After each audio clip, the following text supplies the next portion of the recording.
A'udhu billahi minash shaitanir rajim. Bismillahir rahmanir rahim. Wassalatu wassalam ala rasulillah. Chers téléspectateurs, le jeûne du mois de Ramadan tend vers sa fin. Nous sommes déjà dans la dernière partie, c'est-à-dire dans les 10 derniers jours du mois béni de Ramadan. Donc, chers frères et sœurs en islam, ces 10 derniers jours sont plus meilleurs que les autres jours. Pourquoi? Parce que c'est dans cette dernière partie se trouve Laylatul Qadr. Laylatul Qadr veut dire la nuit du destin. C'est pourquoi aujourd'hui, nous allons parler du mérite de Laylatul Qadr, la nuit du destin, du mérite de la Zakatul Fitr et du mérite de la prière de l'Aïd al-Fitr. On nous a raconté l'histoire d'un homme, l'homme qui a jeûné durant 83 ans. Il a jeûné durant 1000 mois. Il a jeûné et il a fait la prière de nuit. Quand il a fait la prière de nuit, il a informé les gens qu'il a fait la prière de nuit durant 1000 mois. Et quand les gens ont appris ça, ils se sont étonnés pour dire, mais il a fait la prière de nuit durant 1000 mois. Il a beaucoup fait, hein? Incroyable merveille. Non, il y a appris une autre chose meilleure que de faire la prière de nuit durant 1000 mois, 83 ans. Et c'est en même temps, Allah subhanahu wa ta'ala a révélé le verset de la sourate 97. Laylatul Qadr khayrum min alfi shahr. Allah dit, tout ce que vous êtes en train de dire là, c'est rien. Qu'il a fait la prière de nuit durant 83 ans, c'est rien. Laylatul Qadr khayrum min alfi shahr. La nuit du destin est plus meilleure que 1000 mois. Il fallait passer la nuit du destin en prière et il aura la récompense de celui-là qui a prié durant 83 ans, 1000 mois, que de rester là, ne pas dormir durant 83 ans, 1000 mois. Donc ça veut dire quoi? La nuit du destin est meilleure que 1000 mois. Donc, chers frères et sœurs en islam, c'est mentionné dans le Coran.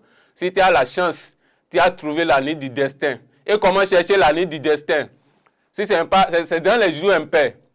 Si ce n'est pas dans 21e nuit, c'est dans 23e nuit. Si ce n'est pas dans 23e nuit, c'est dans 25e nuit. Si ce n'est pas dans 25e nuit, c'est dans 27e nuit. Si ce n'est pas dans 27e nuit, ce sera dans 29e nuit.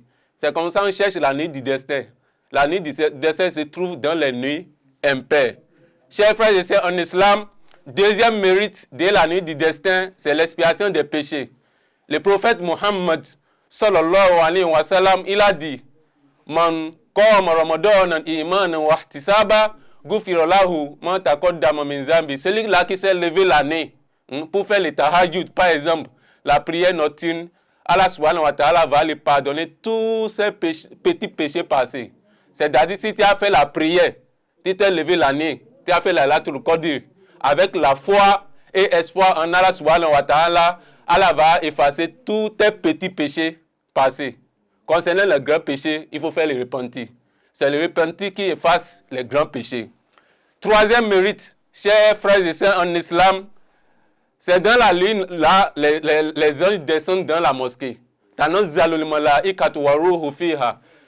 nuit de Laylatul Qadr, les anges prient avec nous dans la mosquée. Ainsi que les chefs.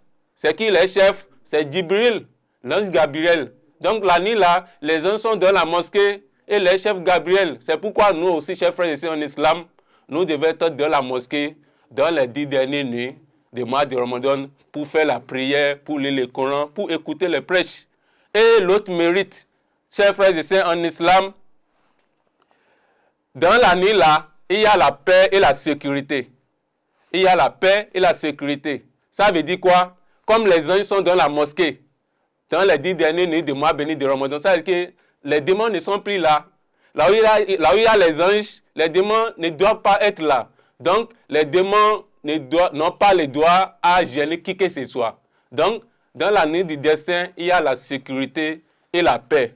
Et l'autre mérite encore de la nuit du destin, Inna anzalnahu fi laylatin mubaraka. C'est dans cette nuit-là, Allah subhanahu wa ta'ala a fait descendre le Coran au prophète Muhammad sallallahu alayhi wa sallam. Allah n'a pas révélé le Coran au prophète dans la première partie, les 10 premiers jours. Allah ne l'a pas révélé dans les 10 deuxièmes jours.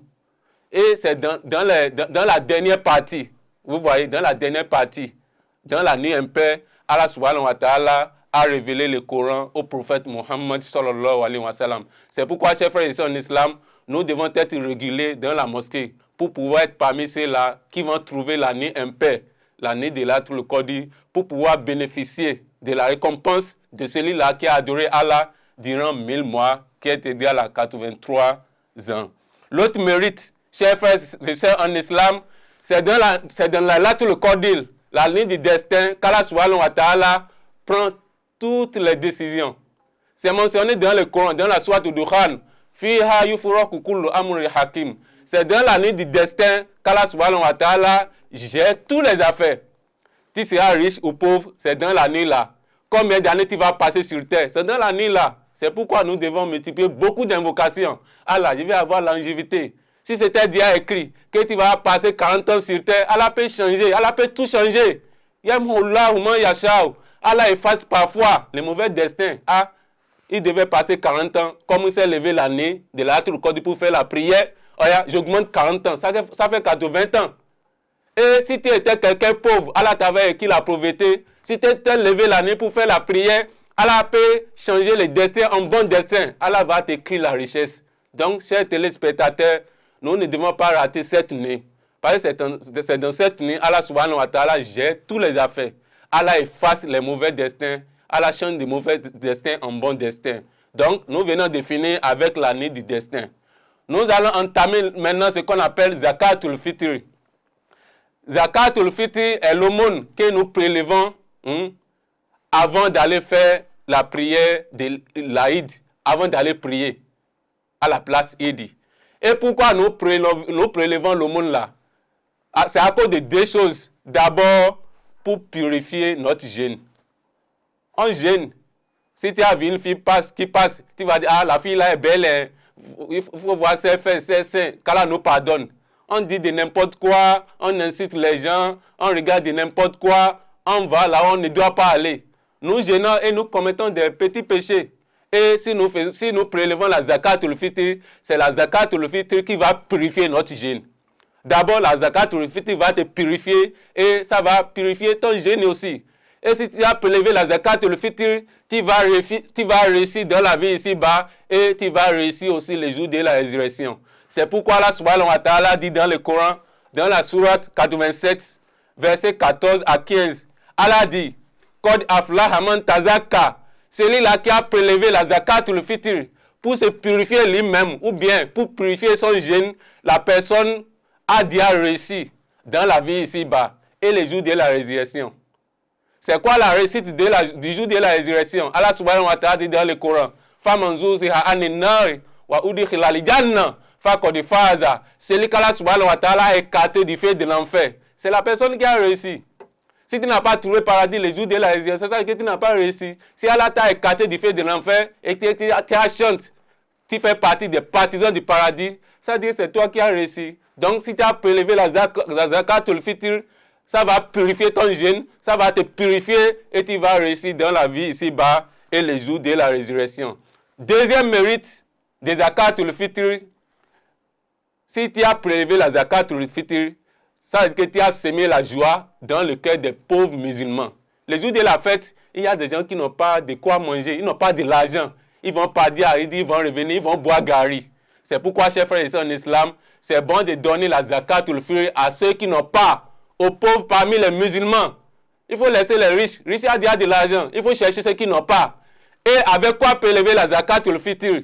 Tu peux prélever ça avec maïs, avec haricots, avec du riz ou bien avec de l'argent.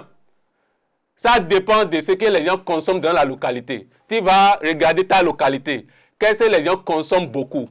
Ah, par exemple, à Cotonou, c'est le riz qui domine.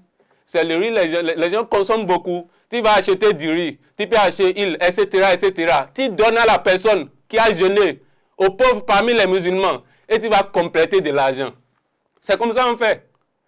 Tu achètes le riz, tu peux ajouter 2000 francs. Parce que si tu lui donnes le riz maintenant, il n'a pas argent de charbon, il n'a pas argent de condiments, il n'a rien quoi. Donc, si tu viens aider quelqu'un là, il faut l'aider jusqu'au bout. Donc, chers frères et sœurs en islam, si vous voulez, vous pouvez prélever zakatul fitr avec maïs, riz, haricots. Ou bien si vous n'avez pas de temps, parce qu'il y a des riches qui n'ont pas de temps, bon, ils n'ont pas de temps du tout. Donc, tu peux donner l'argent à la personne, tu peux donner 10 000 ou bien 5 000, en fonction de ta capacité pour dire, ah, je vais te donner la zakat ou le fitr, mais je n'ai pas de temps pour aller acheter. Regarde, prends de l'argent, va acheter ce que tu veux. Et la personne sera contente. Vous voyez, le musulman qui n'a rien à manger le jour de la fête, et il l'a aidé, lui-même sera en joie.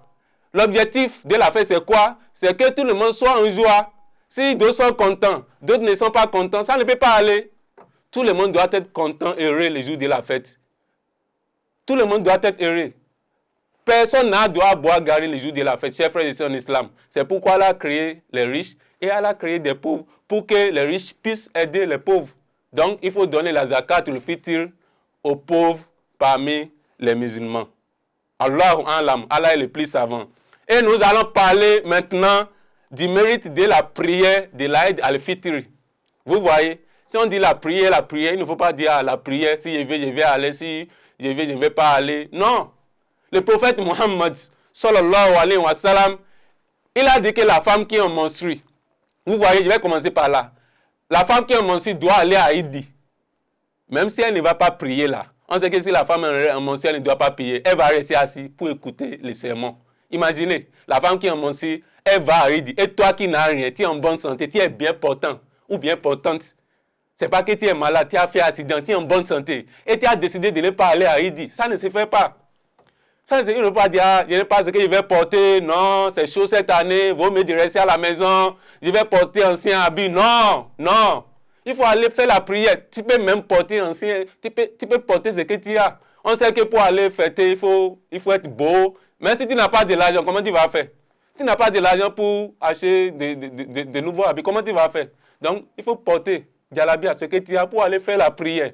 Allah regarde quoi? C'est le cœur, Allah regarde. C'est le cas là, regarde. Si tu as de l'argent, tu allais acheter d'habits neufs. Tu n'as pas. Donc, il faut aller à Idi. La femme qui est en menstrues, elle est déjà partie. Elle est restée assise. Elle écoute les sermons. Et toi, tu es à la maison. Alors que tu n'as pas un problème. Donc, chers frères et sœurs en islam, nous ne devons pas négliger la prière de l'Aïd al-Fitr. Nous ne devons pas négliger la prière. Et Allah subhanahu wa ta'ala a parlé dans le même verset. Dans la sourate 87, Allah dit « Qad aflaha man tazakka » La personne qui a prélevé la zakat ou le fitr a déjà réussi dans la vie ici-bas et dans l'au-delà. Wazaka simorobbihi fasolla. Et il s'est levé encore. Il est en train de faire l'invocation. Subhanallah, walhamdulillah, Allahu Akbar. Et il est parti à Idi pour faire la prière. Fasolla. Et il a fait la prière. S'il a fait la prière là, ça veut dire qu'il a encore réussi une deuxième fois dans la vie ici-bas et dans l'au-delà. Vous voyez, rien que la réussite. Tu as prélevé la zakat ou le fitr et tu es parti à Idi encore. Tu as déjà réussi dans la vie ici-bas et dans l'au-delà. Pour finir, chers frères et sœurs en islam, l'année du destin a beaucoup de mérites. C'est meilleur que 1000 mois. Et c'est dans l'année-là, Allah efface les mauvais destins. Donc, ça se trouve dans les nuits impaires. Ça se trouve dans les nuits impaires. Il ne faut pas rater, il faut être régulier dans la mosquée. Concernant la zakat ou le fitr, il faut donner ça aux pauvres parmi les musulmans. Il faut donner ça en fonction de ta capacité. Et concernant la prière de l'Aïd al-Fitr, il ne faut pas négliger. Il ne faut pas négliger. Qu'Allah subhanahu wa ta'ala nous comble de sa grâce. Nos désirs les plus chers, qu'Allah nous aide à les réaliser. Rabbana atina fi dunya hasana wa fil akhirati hasana wa qina azaban nar. Qu'Allah nous accorde des bonnes choses dans la vie ici-bas et le paradis dans l'au-delà. Et qu'Allah subhanahu wa ta'ala bénisse tous nos téléspectateurs et téléspectatrices. Subhana rabbika. Rabbil amma yasifun. Wassalamu ala al-mursalin. Walhamdulillahi rabbil alamin.